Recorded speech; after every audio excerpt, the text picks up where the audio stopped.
राज्यातील पिवळ्या रेशनधारकांना आणि केसरी रेशनधारकांना राज्य सरकारकडून अर्जंट सूचना देण्यात आलेल्या आहेत। जर तुमच्याकडे पिवळे रेशन कार्ड असेल किंवा केसरी रेशन कार्ड असेल आणि त्या रेशन कार्डच्या आधारावरती तुम्ही रेशन दुकानामधून गहू घेत असाल, तांदूळ घेत असाल, म्हणजे रेशन कार्डच्या आधारावरती धान्य घेत असाल तर तुम्ही या अर्जंट सूचनेचं पालन करायचं आहे। अन्यथा 1 सप्टेंबर 2025 पासून तुमच्या रेशन कार्डवरती गहू मिळणार नाही, तुमच्या रेशन कार्डवरती तांदूळ सुद्धा मिळणार नाही। त्यामुळे पिवळ्या रेशनधारकांनी आणि केसरी रेशनधारकांनी या अर्जंट सूचनेचं पालन करायचं आहे। बघा, रेशनधारकांना राज्य सरकारने दिलेल्या माहितीनुसार मागच्या काही दिवसांमध्ये रेशनधारकांना एकदम 3 महिन्यांचे गहू आणि तांदूळ सुद्धा दिलेले होते, परंतु काही रेशनधारकांनी आपल्या गावामधील किराणा दुकानामध्ये हे रेशन धान्य विकलेलं आहे, आपल्या गावामधील बाजारामध्ये हे धान्य विकलेलं आहे। तर अशा गोष्टी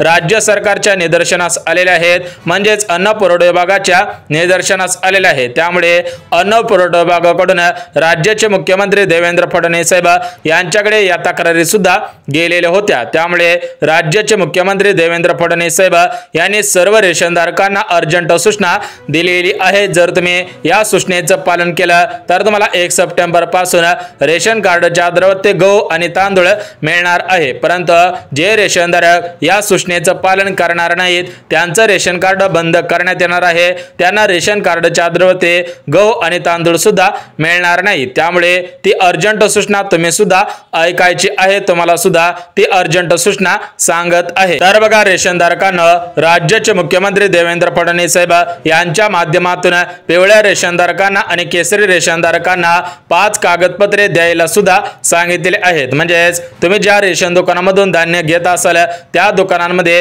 हे 5 कागदपत्रे जमा सुद्धा करायची आहेत, अन्यथा 1 सप्टेंबर पासून रेशन कार्डच्या आधारावरती गहू आणि तांदूळ सुद्धा मिळणार नाही। सर्व रेशनधारकांना आज राज्य सरकारकडून अर्जंट सूचना दिलेली आहे। त्यामुळे पिवळ्या रेशनधारकांनी आणि केसरी रेशनधारकांनी 1 सप्टेंबरच्या अगोदर हे 5 कागदपत्रे जमा करणं गरजेचं आहे, अन्यथा घेत असलेल्या धान्याचा लाभ तुम्हाला 1 सप्टेंबर पासून घेता येणार नाही। परंतु जे रेशनधारक 1 सप्टेंबरच्या अगोदर हे 5 कागदपत्रे जमा करतील त्या रेशनधारकांना राज्य सरकारकडून 12 वस्तू भेटवस्तू म्हणून देण्यात येणार आहेत। बघा, तुम्हाला सुद्धा माहिती असेल की 27 ऑगस्ट रोजी गणेशोत्सव आहे, तर त्या गणेशोत्सवानिमित्त पिवळ्या रेशनधारकांना आणि केसरी रेशनधारकांना रेशन कार्डच्या आधारावरती 12 वस्तू मोफत सुद्धा देण्यात येणार आहे, परंतु या 12 वस्तू फक्त 5 कागदपत्रे देणाऱ्या रेशनधारकांनाच देण्यात येणार आहे। त्यामुळे तुम्ही सुद्धा लवकरात लवकर हे 5 कागदपत्रे काढायची आहेत आणि 5 कागदपत्रे लवकरात लवकर आपल्या रेशन दुकानांमध्ये जमा सुद्धा करायची आहेत, अन्यथा जर तुम्ही रेशन दुकानामध्ये हे 5 कागदपत्रे जमा केले नाहीत तर तुमचं रेशन कार्ड बंद होणार आहे। रेशन कार्डच्या आधारावरती घेत असलेल्या सर्व योजनांमधून तुम्हाला अपात्र सुद्धा करण्यात येणार आहे।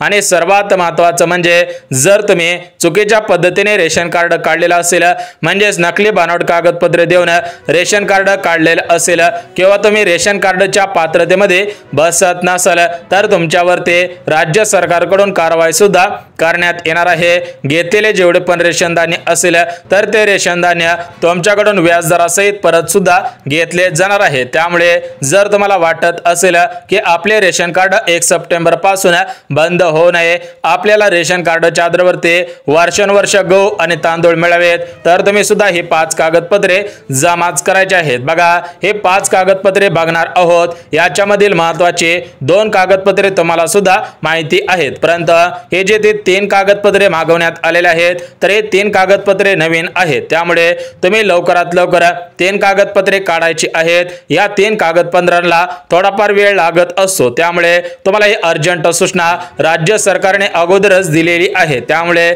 सर्व रेशनधारकांनी या सूचनेचं पालन काटेकोर पद्धतीने करायचं आहे, परंतु जे रेशनधारक पात्रतेमध्ये बसत असतील, नियमांमध्ये बसत असतील त्या रेशनधारकांसाठी काही आनंदाचे निर्णय घेण्यात आलेले आहेत। त्या आनंदाचे निर्णय सुद्धा बघणार आहोत, परंतु व्हिडिओला सुरुवात करण्यापूर्वी व्हिडिओला लाईक केलं नसेल तर लगेच व्हिडिओला लाईक करा आणि चॅनलला सुद्धा सबस्क्राइब करून ठेवा, जेणेकरून रेशन कार्ड संबंधित महत्त्वपूर्ण माहिती तुमच्यापर्यंत सर्वात अगोदर येऊन जाईल। तर बघा मित्रांनो, तुम्हाला सुद्धा माहिती असेल की मागच्या काही दिवसांमध्ये पाऊस सुरू होता तर हा पाऊस सुरू होता, त्यामुळे राज्य सरकारने निर्णय घेतलेला होता की रेशन धारकांना जून, जुलै आणि ऑगस्ट या 3 महिन्यांचे एकत्रितपणे रेशन धान्य सुद्धा वाटप करण्यात आलेलं होतं। तुम्हाला सुद्धा हे 3 महिन्यांचं रेशन धान्य एकदाच वाटप सुद्धा झालेलं असेल तर याच्यामध्ये काही रेशन धारकांनी काही असे कृत्य केलेले आहेत की आपल्या घरामध्ये हे रेशन धान्य ठेवायचे नव्हते, त्यामुळे त्या रेशन धारकांनी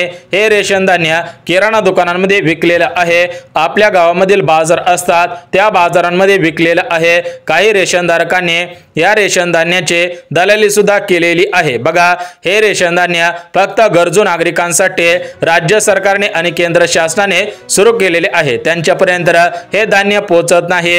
हे धान्य मोठमोठ्या बंगला असणाऱ्या रेशन धारकांपर्यंत पोहोचत आहे। मोठमोठे नागरिकांनी सुद्धा पैसे देऊन नकली बनावट कागदपत्रे देऊन पिवळे रेशन कार्ड काढलेलं आहे, केसरी रेशन कार्ड काढलेलं आहे आणि ते सुद्धा या रेशन कार्डच्या आधारावरती विविध गोष्टींचा लाभ प्राथमिक स्वरूपामध्ये घेत आहेत। बघा, या रेशन कार्डच्या आधारावरती काही श्रीमंत बहिणींनी लाडकी बहीण योजनेचा अर्ज केलेला होता, त्यांनी सुद्धा लाडकी बहीण योजनेच्या माध्यमातून बक्कळ पैसे घेतलेले आहेत, परंतु हे पैसे वसूल केले जातील। जर त्या बहिणी पात्रतेमध्ये बसत नसतील तर त्यांच्यावरती कायदेशीररित्या कारवाई सुद्धा करण्यात येणार आहे। त्यामुळे जर तुम्ही खरोखर लाभार्थी असेल, पिवळे रेशन कार्ड असेल, केसरी रेशन कार्ड तुमच्याकडे असेल तर तुम्ही 5 कागदपत्रे काढायची आहेत आणि 5 कागदपत्रे जमा करायचे आहेत। जर तुम्ही हे 5 कागदपत्रे जमा केले तर तुमचा फायदाच होणार आहे, कारण तुम्हाला गणेश उत्सवानिमित्त टोटल 12 वस्तू मोफत सुद्धा मिळणार आहेत आणि या 12 वस्तू चांगल्या प्रतीच्या आणि चांगल्या किमतीच्या सुद्धा असणार आहे। त्यामुळे रेशन धारकांना हे 5 कागदपत्रे कोणकोणती आहेत, हे 5 कागदपत्रे कधीपर्यंत जमा करायचे आहेत, कुठे जमा करायचे आहेत याची माहिती अगदी 1 मिनिटामध्ये देणार आहे। त्यामुळे 1 मिनिट हा व्हिडिओ काळजीपूर्वक पाहणं गरजेचं आहे। जे रेशन धारक 1 मिनिट वेळ काढून हा व्हिडिओ पाहतील त्यांचा फायदा 100% होणार आहे, कारण त्या रेशन धारकांना राज्य सरकारने दिलेल्या माहितीनुसार रेशन कार्डच्या आधारावरती मोफत किराणा सुद्धा मिळणार आहे। काही जिल्ह्यामधील पिवळ्या रेशन धारकांना, केसरी रेशन धारकांना रेशन कार्डच्या आधारावरती प्रत्येक महिन्याला अनुदानाच्या स्वरूपामध्ये 9,000 रुपये विस्तांतर सुद्धा होणार आहेत, परंतु राज्य सरकारने दिलेल्या माहितीनुसार सर्व जिल्ह्यामधील पिवळ्या रेशन धारकांना आणि केसरी रेशन धारकांना रेशन कार्डच्या आधारावरती अनुदानाच्या स्वरूपामध्ये हे पैसे मिळणार नाहीत। फक्त 14 जिल्ह्यामधील रेशन धारकांना हे पैसे सुद्धा मिळणार आहेत। त्यामुळे जर तुमचा जिल्हा 14 जिल्ह्यांपैकी असेल तर तुम्ही सुद्धा रेशन कार्डच्या पैशांसाठी अर्ज सुद्धा करायचा आहे। त्या जिल्ह्यांची यादी सुद्धा वाचून दाखवणार आहे, परंतु रेशन धारकांना 5 कागदपत्रे कोणती आहे ते सुद्धा आपण बघून घेऊया, जेणेकरून तुमच्या मनामधील सर्व शंका दूर होऊन जातील, तुमच्या मनामध्ये कसली भीती राहणार नाही। परंतु रेशन धारकांना गणेश उत्सवानिमित्त ज्या 12 वस्तू तुम्हाला सुद्धा मिळणार आहे तर त्या 12 वस्तू सरासरी 1 ते 1,500 रुपये किमतीच्या सुद्धा असणार आहे। त्यामुळे तुम्ही सुद्धा या 12 वस्तूंचा लाभ प्राथमिक स्वरूपामध्ये घ्यायचा आहे, परंतु या गणेश उत्सवानिमित्त या 12 वस्तू सरसकट सर्व रेशन धारकांना मिळणार नाही। जे रेशन धारक 5 कागदपत्रे जमा करतील त्याच रेशन धारकांना 12 वस्तू सुद्धा मिळणार आहेत। तर या 12 वस्तू कोणकोणत्या आहेत ते सुद्धा आपण बघणार आहोत। बघा, या 12 वस्तूंपैकी जे पहिली वस्तू दिली जाणार आहे तर ती पहिली वस्तू म्हणजे तुम्हाला खायचे तेल देण्यात येणार आहे, म्हणजे सरासरी 1 किलो 1 लिटर खायचे तेल देण्यात येणार आहे। सरासरी 150 ते 160 रुपये किमतीचं हे तेल सुद्धा तुम्हाला देण्यात येणार आहे। बघा, तुम्हाला सुद्धा माहिती असेल की महाराष्ट्र राज्यामध्ये पिवळ्या रेशन धारकांना आणि केसरी रेशन धारकांना प्रत्येक सणाला आनंदाचा शिधा वाटप केला जात असतो। बघा, आपला सर्वात मोठा सण असतो तर तो सण दिवाळीला असतो, त्यानंतर गुढीपाडवा हा सुद्धा आपला सर्वात मोठा सण असतो, त्यासोबत आपण गणेशोत्सव सुद्धा चांगल्या थाटामाटामध्ये करत असतो। त्यामुळे गणेशोत्सवानिमित्त सुद्धा हा आनंदाचा शिधा वाटप केला जाणार आहे। तर या शिध्यामध्ये 12 वस्तूंचा समावेश करण्यात सुद्धा आलेला आहे, तर त्या 12 वस्तू कोणकोणत्या आहेत ते सुद्धा आपण बघणार आहोत। त्यामुळे हा व्हिडिओ कुठे स्किप न करता अगदी शेवटपर्यंत पाहणं गरजेचं आहे। जर तुम्ही हा व्हिडिओ शेवटपर्यंत पाहिला तर या ठिकाणी तुमचा फायदा 100% होणार आहे। बघा रेशनधारकांना राज्य सरकारने दिलेल्या माहितीनुसार भरपूर असे नागरिक आहेत की त्या नागरिकांनी नकली बनावट कागदपत्रे तयार करून रेशन कार्डसाठी अर्ज केलेला होता। त्यांनी अधिकाऱ्यांना पैसे देऊन रेशन कार्ड काढलेले आहे, परंतु त्या नागरिकांना याच्या पुढे रेशन कार्डचा लाभ घेता येणार नाही। रेशन कार्डच्या आधारावरती मोफत गहू आणि तांदूळ सुद्धा घेता येणार नाही, कारण हे रेशन धान्य फक्त गरजू नागरिकांसाठी सुरू सुद्धा करण्यात आलेला आहे। भारताचे पंतप्रधान नरेंद्र मोदी साहेब यांनी सर्व नागरिकांना अर्जंट सूचना दिलेली आहे। तर ती सूचना म्हणजे रेशन कार्डच्या आधारावरती अजून विविध योजना सुरू सुद्धा करण्यात येणार आहे। त्यामुळे सर्व रेशनधारकांनी 5 कागदपत्रे काढायची आहेत आणि 5 कागदपत्रे रेशन दुकानामध्ये जमा सुद्धा करायची आहेत। बघा हे 5 कागदपत्रे पाहण्या अगोदर तुम्हाला ज्या 12 वस्तू गणेश उत्सवानिमित्त मिळणार आहेत,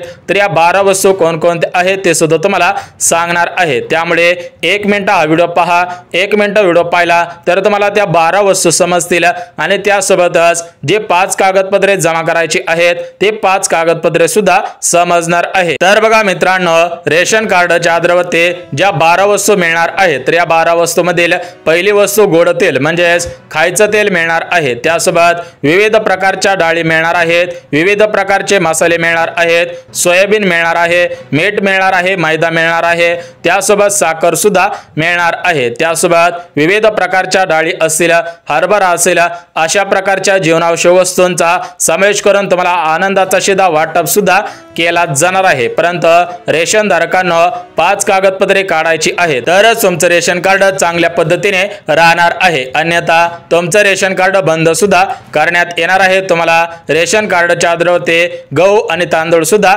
मिळणार नाही। त्यामुळे हे 5 कागदपत्रे तुम्ही सुद्धा बघायची आहेत। बघा या 5 कागदपत्रांपैकी 2 कागदपत्रे तुम्हाला सुद्धा माहिती आहेत, परंतु जी उर्वरित 3 कागदपत्रे सांगण्यात आलेले आहेत तर ते 3 कागदपत्रे अत्यंत महत्त्वाची आहेत। त्यामुळे हे 3 कागदपत्रे तुम्ही सुद्धा ऐकायची आहेत। बघा याच्यामध्ये पहिल्या नंबरचं कागदपत्र म्हणजे तुमचा उत्पन्न दाखला। बघा जर तुमचं उत्पन्न 2.5 लाखांपेक्षा कमी असेल तरच तुम्हाला पिवळे किंवा केसरी रेशन कार्ड दिलं जात असतं, परंतु जर तुमचं उत्पन्न 2.5 लाखांच्या पुढे असेल तर तुम्हाला पांढरे रेशन कार्ड सुद्धा दिले जात असतं। बघा पहिलं कागदपत्र तुमचं उत्पन्न 2.5 लाखांपेक्षा कमी आहे का, त्यासोबतच दुसरं कागदपत्र तुम्ही महाराष्ट्र राज्याचे रहिवासी आहात का, कारण भरपूर असे नागरिक आहेत की ते नागरिक यूपी राज्यामधून एमपी राज्यामधून महाराष्ट्र राज्यामध्ये आलेले आहेत, त्यांनी सुद्धा नकली बनावट कागदपत्रे देऊन रेशन कार्ड काढलेलं आहे। ते सुद्धा रेशन कार्डच्या आधारावरती धान्य घेत आहेत, परंतु त्यांना यापुढे हे धान्य वाटप केलं जाणार नाही। त्यामुळे त्यांच्याकडून रहिवासी प्रमाणपत्र सुद्धा मागवण्यात आलेलं आहे। त्यासोबतच रेशनधारकांना जे तिसरं कागदपत्र मागवण्यात आलेलं आहे तर ते तिसरं कागदपत्र म्हणजे तुमच्याकडे 4 चाकी गाडी आहे का। जर तुमच्याकडे 4 चाकी गाडी असेल तर तुम्हाला रेशन धान्य मिळणार नाही, परंतु तुमच्याकडे 4 चाकी गाडी असेल आणि ती 4 चाकी गाडी तुम्ही तुमच्यासाठी वापर करत असाल तर तुम्हाला रेशन धान्य मिळणार नाही। त्यासोबत चौथं कागदपत्र म्हणजे तुम्ही महाराष्ट्र राज्याचे रहिवासी आहात, यासाठी तुम्हाला लाईट बिल आणि पाणीपट्टी सुद्धा लागणार आहे। त्याच्या आधारावरती तुम्हाला 1 सप्टेंबर पासून गहू आणि तांदूळ सुद्धा मोफत दिले जाणार आहेत। आणि सर्वात महत्त्वाचं जे 5वं कागदपत्र मागवण्यात आलेलं आहे तर ते 5वं कागदपत्र म्हणजे तुम्ही सरकारी नोकरीला आहेत का, सरकारची नोकरी करत आहेत का, अशा कागदपत्रांची मागणी करण्यात येणार आहे। बघा सूत्रांनी दिलेल्या माहितीनुसार 1 सप्टेंबरच्या अगोदर तुमच्याकडून या 5 कागदपत्रांची मागणी केली जाऊ शकते। त्यामुळे तुम्ही सुद्धा 5 कागदपत्रे काढायची आहेत की नाही याची माहिती तुम्हाला 15 ऑगस्टच्या नंतर देणार आहोत। त्यामुळे तुम्ही काळजीपूर्वक या सर्व गोष्टींचं पालन करायचं आहे, परंतु तुम्ही रेशन धान्य विकायचं नाही, ते रेशन धान्य तुमच्यासाठी सुरू करण्यात आलेलं आहे, त्याचा लाभ प्राथमिक स्वरूपामध्ये घ्यायचा आहे। ते रेशन धान्य विकू नका।